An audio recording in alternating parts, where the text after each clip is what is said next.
Hi everyone, Laura Hansfield here.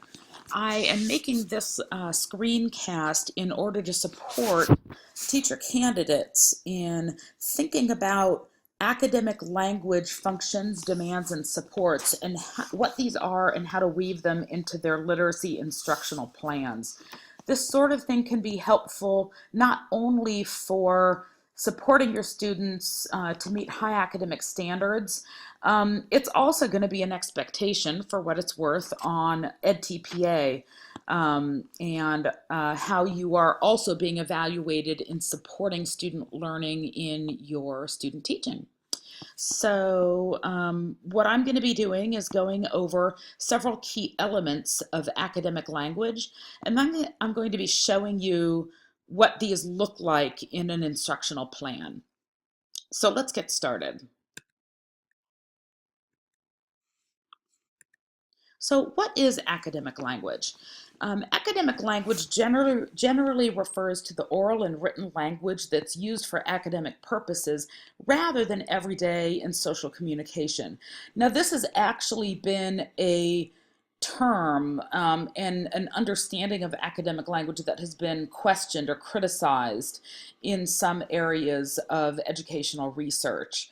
So, one thing to keep in mind is that if students are using terms that appear to be everyday terms and communicating about academic subject areas, so let's take math for example, and they say add to or take away instead of addition and subtraction, those terms, add to and take away, would not be considered, say in an upper elementary grade, they wouldn't be considered academic language or terminology. That doesn't mean your students don't understand the concept. So everyday terms can be used to communicate academic purposes and understandings. But when we're talking about the language of the disciplines, and here I'm on the second bullet, such as the language that historians and scientists and people within disciplines use, if people were to use everyday language, it wouldn't be considered conventional and they wouldn't really be considered to be talking in the way that scientists, mathematicians, historians, etc. talk. So really academic language doesn't get at your ability to understand a concept as much as it does to engage in the language and literacy practices that are expected in a given field. So it's really the language of the disciplines that students need to learn so that they can engage and communicate in meaningful ways within those disciplines. So you might have heard the term disciplinary literacies in your literacy methods coursework. So it's really connected to this. Disciplinary literacies really refers to the ways in which people in different disciplines, again, scientists, historians, literary analysts, mathematicians, etc., the ways that those people use language and literacy and how they construct texts or work to understand texts. So that's basically what academic language is referring to. So there are three components that you'll really need to be familiar with when you're thinking about planning instruction with academic language in mind. These three components are language functions, what students will learn to do with language; language demands, basically what students need to know in order to carry out the function; and then language supports, what you as a teacher need to provide or do to help students with those demands. So let's look at the details. When we're talking about language functions and what students will learn to do, the emphasis is really on the do. And so the content and language focus of a learning activity will be represented by active verbs in your lesson objective. So here's an example. Students will identify irony in everyday photos and explain how irony contributes to theme in a picture book. So again, what you're teaching students to do is to identify and explain. And those are two language functions.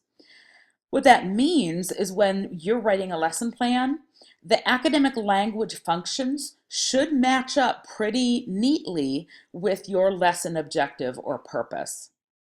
So, some other examples some common examples of academic language functions in language arts and literacy could be identifying main idea, analyzing and interpreting characters and plots, arguing a position, citing warrants for opinions, predicting, evaluating or interpreting an author's purpose, message, mood or tone, or comparing ideas within and between texts. So again, note these verbs here. So identify, predict, cite, argue, evaluate, interpret, compare. So again, think verbs when you're thinking language functions. All right, so language demands. In order for students to identify irony and to explain how irony contributes to a theme, the kids are going to need to know certain things. So typically we think of three areas with respect to language demands. Pardon me. We think of vocabulary and discourse and syntax. I'm actually going to explain those three things in the next slide. So I know you might have questions about that, so hold that thought. If you like, if it would help you, you can pause the video or the screencast at this point and jot down what you think those three terms refer to: vocabulary, discourse, and syntax. All right, so let's go on to language supports. So whereas the first two, language functions and language demands, really relates to the students, what students will do or what the students need to know, language supports is really where you come in. This is what you as a teacher need to provide or do in order to help your students with those demands so that they can carry out the function. So really, this is referring to teacher actions and materials that are going to help students meet those specific language demands. So examples of this are going to include things you're probably already familiar with.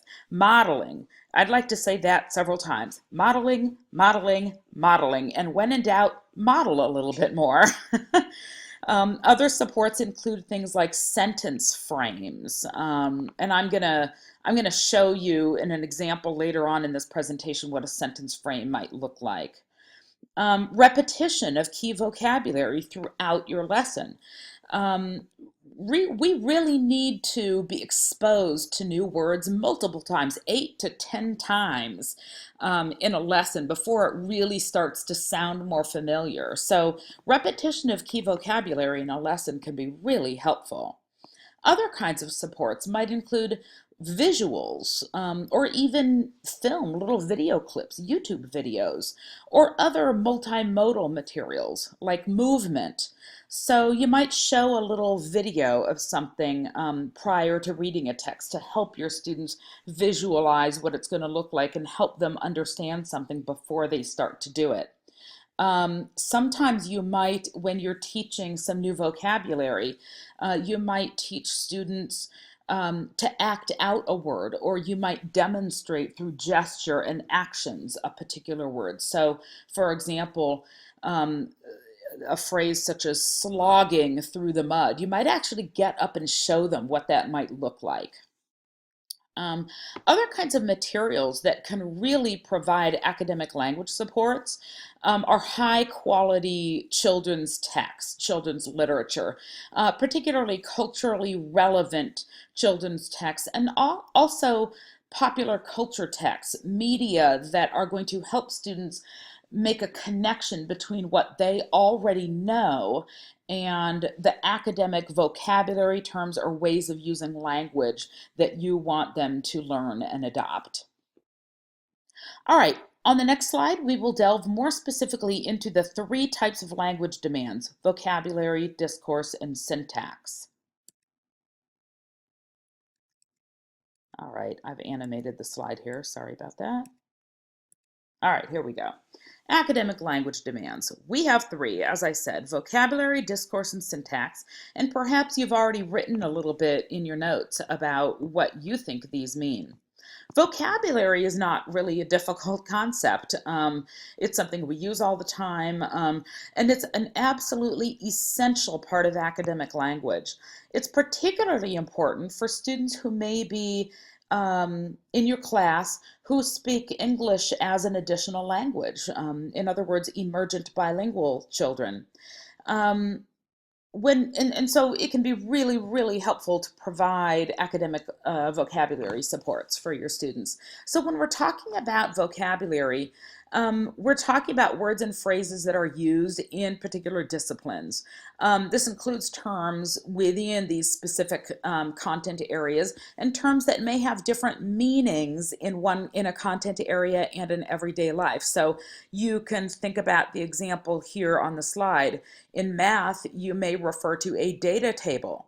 But in law or in meetings in the workplace, you may decide to table an issue, meaning you're going to set it off to the side. So those are two very different meanings of the word table. And then, of course, you also have your kitchen table or a table in the classroom. And you could also have a table, a mountain or a geographical feature that looks like a table and is even called a mesa in Spanish. Mesa is the Spanish word for table. So very multiple and complex meanings of one word. You also are going to have very discipline specific words and phrases such as in contempt of court or your hypothesis, which are really, again, specific to particular fields of study. And you're going to be wanting teaching your students those terms as you engage in those content areas. There are also going to be vocabulary that are not necessarily specific to the discipline, but let's say that you're teaching from a book, a novel, and there's a word in the text that you know is just going to be difficult for your students, such as the word paradox or paradoxical, or the word rugged, or even, borrowings from other languages, such as the word ennui, which is from French and means anxious boredom or something like that. So these are words that you can anticipate when you're teaching from a certain text or having your students read a particular text that they may need to know and that you may want to either pre-teach or give them strategies for identifying. So really, in terms of academic vocabulary, we're talking about words and phrases within the disciplines, and then we're also thinking about just plain difficult vocabulary that they may encounter in the context of your lesson plan or instruction. Discourse, the second one, tends to be one that people have a lot of questions about. What I mean is teacher candidates may have a lot of questions about. This really gets at ways of communicating and structuring oral or written language. So when we're thinking about discourse, we can think about text structures that provide useful ways for content or ideas to be communicated. So in literacy, we can think about structures for composing, interpreting, or comprehending expository, narrative, poetic, journalistic, and graphic print materials, as well as video and live presentations. One way that we can think about this that's a pretty simple example is when we're teaching narrative structures. One very common narrative structure in children's literature is beginning, middle, and end. That's very basic, right? We're talking kindergarten, first grade here. Then we're going to think in more complex structures. We may think about characters setting a problem, rising action to a climax, and a resolution. So plot structures. We can also think of other narrative structures that are circular, like in the very popular children's book, If You Give a Mouse a Cookie, in which you give a mouse a cookie and then all of these things happen, and in the end you come right back where you started. So that's a circular structure. So these sorts of structures are important for students to know. And non-narrative text will have different structures and text features like diagrams and headings and captions and whatnot. So these are all discursive structures. When we're teaching, if a language function is to interpret character development, then appropriate language forms might include written essays and citing textual evidence or pattern sentences. So for example, the author used action, dialogue, and or description to introduce a main character, right? One discursive element that many teachers like to teach students when they're writing expository texts would be a hook, right? Something when you're trying to convince an audience of something, you want to write a hook at the very beginning that's going to draw them in. And so you can teach various ways to construct a hook. So discourse structures might be questions or imagine that or something like that that is a hook and brings the reader in. So those are examples of discourse. And when I show you a lesson plan in a bit, I'm going to show you an example of an academic language support that will support discourse. All right, so the final one is syntax. And syntax, another way of saying syntax is grammar, but it's also a little bit broader than that. So it can also refer to morphology.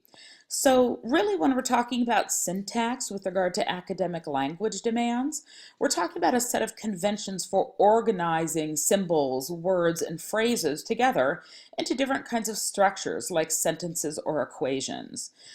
We might think about sequencing words like first, second, third, subsequently, etc., etc. We might think about conjunctions or joining words, right, in sentences. We can think in math about equals or greater than and less than, or superscript and subscript. And we can also think about punctuation. This also includes word morphology. So for example, word roots and affixes. We might think about an example in science where verbs are often converted into nouns or nominalization. So instead of referring to when things crystallize, scientists might use a passive voice and talk about the crystallization of such and such. So that's really when we're talking about syntax, we're talking about grammar, word parts morphology, and also beyond language, we're thinking about symbol systems. When you're thinking about teaching visual literacies, so for example, how students might construct visual images or videos or things like that, you're going to want to help them think about the structure of that video, such as transitions between slides if they're making a PowerPoint, or making sure that there's enough contrast between the letters and the background color, and things like that. So it doesn't just refer to language, meaning alphabetic language or oral language. Okay, so that's the end of the slideshow.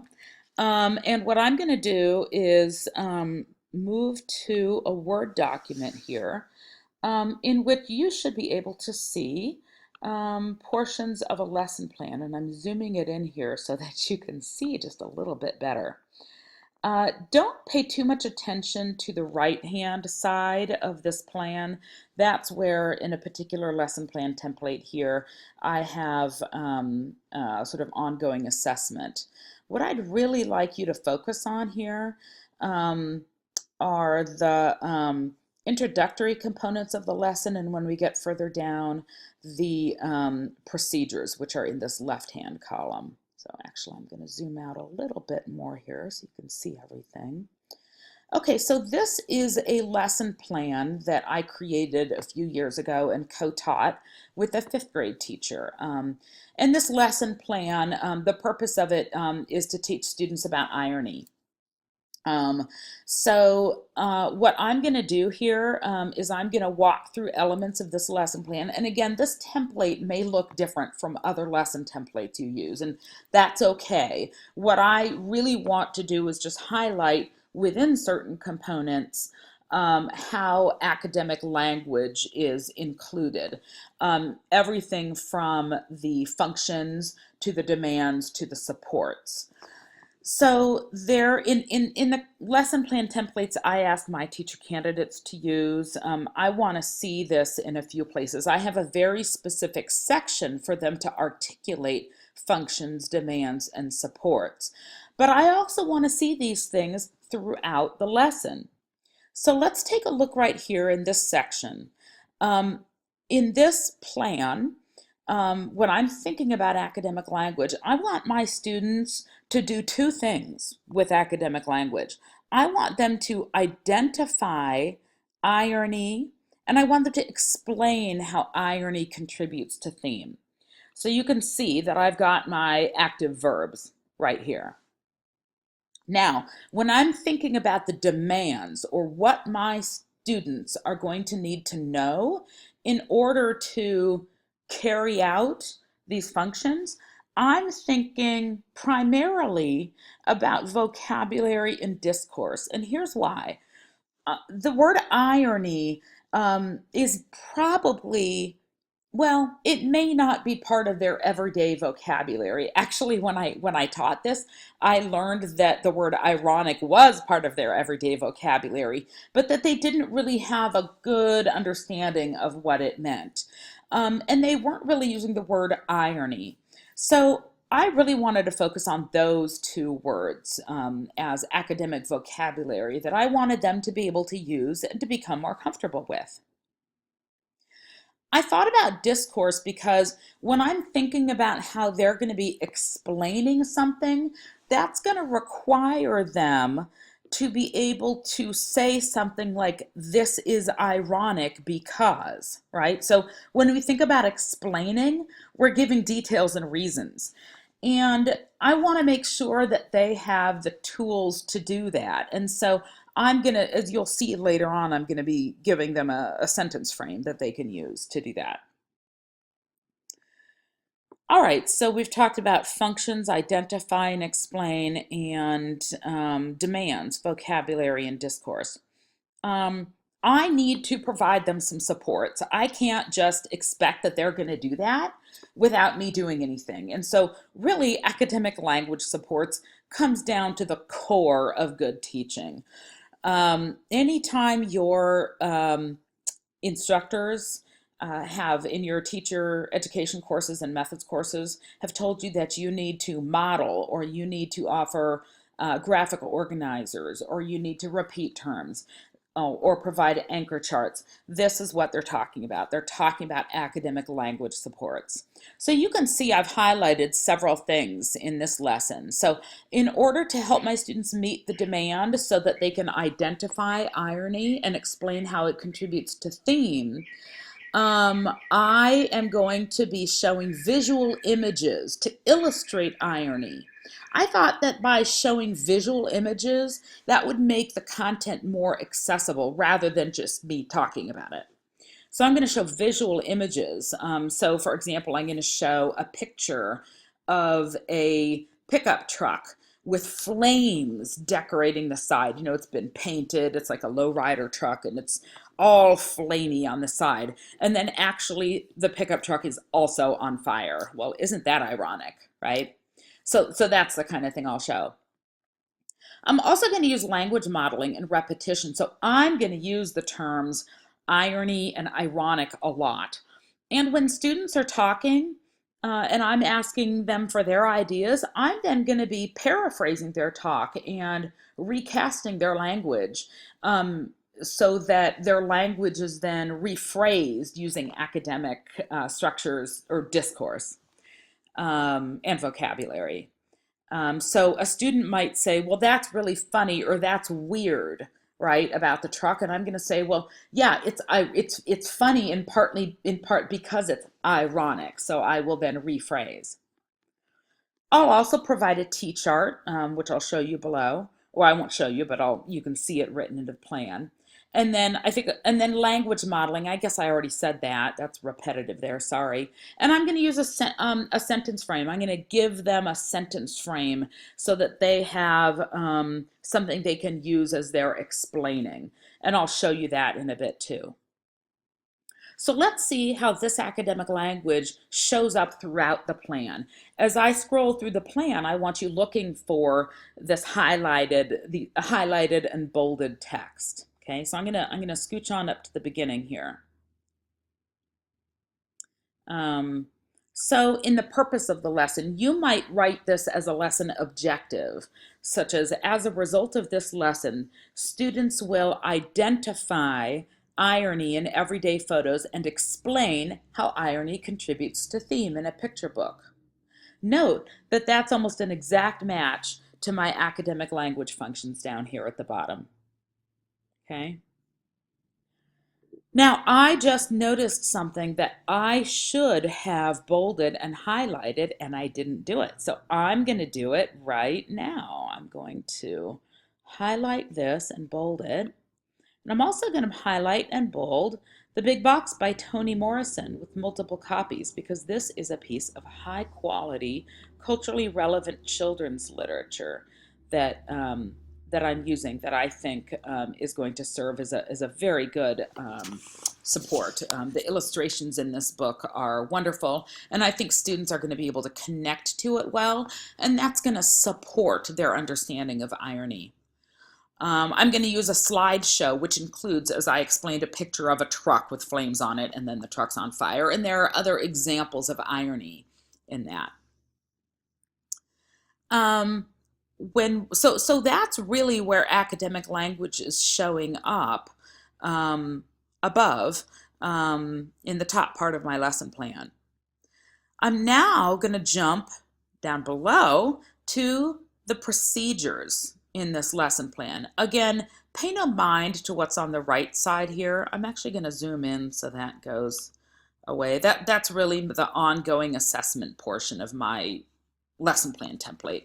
In your lesson plan templates, it may be typically your instructor would put ongoing assessment or summative assessments and or summative assessments further up at the top of the lesson plan or down at the bottom. So in the introduction to the lesson, one of the things that I'm going to do is I'm going to start language modeling right away. So as I show my students as I talk about a phrase, that's ironic, and I talk about and show them one of my favorite Far Side cartoons, I'm going to ask them what makes it funny, and then I'm going to go ahead and recast that right away into academic language. So I'll ask students what makes it funny, and as they tell me, I'm going to say, this is a comic strip of a kid going into the school for the gifted, but he can't get in because the sign says something like push and he's trying to pull or something like that. So I'm going to say, yeah, it's ironic that he's going into a school for the gifted and he either can't read the sign or doesn't think to read the sign, so he can't even get in. So I'll talk about that right away and do some language modeling. I am also going to, right after I have introduced with that, I'm going to show the definition of irony to my students. And as I show that definition, I'm going to read it out loud. That's both language modeling and it's also multimodal, because I'm not just explaining it, I'm showing it and pointing to the text as I read it out loud. So my students have access to reading the definition and hearing the definition. And then I'm going to show additional slides, so I'm continuing to show these visual supports. So again, these are all supports, academic language supports that are going to help my students understand the vocabulary, irony and ironic, and visualize the concepts. And then later, again, I'll show you a sentence frame that helps them with the discourse. I'm going to have them complete a T-chart with the expectation of what they might expect for each example of irony that I show them, and then the actual events or actions that occur on the other. So with the Far Side cartoon, you can imagine that you would expect somebody who's going into a school for the gifted to be able to read the sign, push or pull, and to act accordingly, right? But what actually happens is the opposite, right? So we're going to make a T-chart, and I'm going to help model it with them, and so they're going to be we're going to do this together, and I'm going to ask students for each picture to talk about what's ironic in the picture, and we're going to do expected events on the left-hand side of the T-chart and actual events on the other. And so they'll be using this T-chart, and we'll be referring to it, and this is going to help them understand what irony is. Basically, that when something happens that's not according to expectation based on the information in the text. Okay. After that, I'm going to be doing a read aloud, and I'm going to be reading from The Big Box by Toni Morrison. And I'm going to tell them that I'm going to prompt them to think about all of the unexpected or odd things in here, and we're going to be identifying irony. Okay. So I'm going to read a part, and then I'm going to say out loud, I'm going to model for them some things that I thought were ironic. I'll say, okay, there are some things here that seem unexpected or odd. The door has 3 big locks, and yet there's all this pretty stuff inside. The windows are wide, but they're for shutting out the day. That's kind of ironic, because with all that nice stuff and the wide windows, I would have expected the kids to be well treated and the room to be bright with daylight. Okay? And so then I would be adding those things into the T-chart. So anyway, I'll go on here. Then we'll read a few more, and then I'm going to stop and ask for the students to talk to a partner and identify an example of irony. So there's an example in the text where a child is given a jar of genuine dirt. And so I would add that to the T-chart, and we'd even write the following sentence frame on the board. The part where blank is ironic because blank is the opposite of blank. Or I could make a different sentence frame because the expected response is this and the character does this. So I could even add a different sentence frame. But that's an example of a sentence frame. I'm really giving students a structure whereby they can explain irony. And remember, explaining was one of the purposes of the lesson plan. I don't want them to just identify irony. I want them to be able to explain it. And so this is a primary academic language support for the discourse that'll be required for that explaining or that explanation. After I transition my students into some supported practice, I'm going to be telling them to create T-charts and refer back to the T-chart that we made. And then I'm also going to be asking them to use the sentence frames.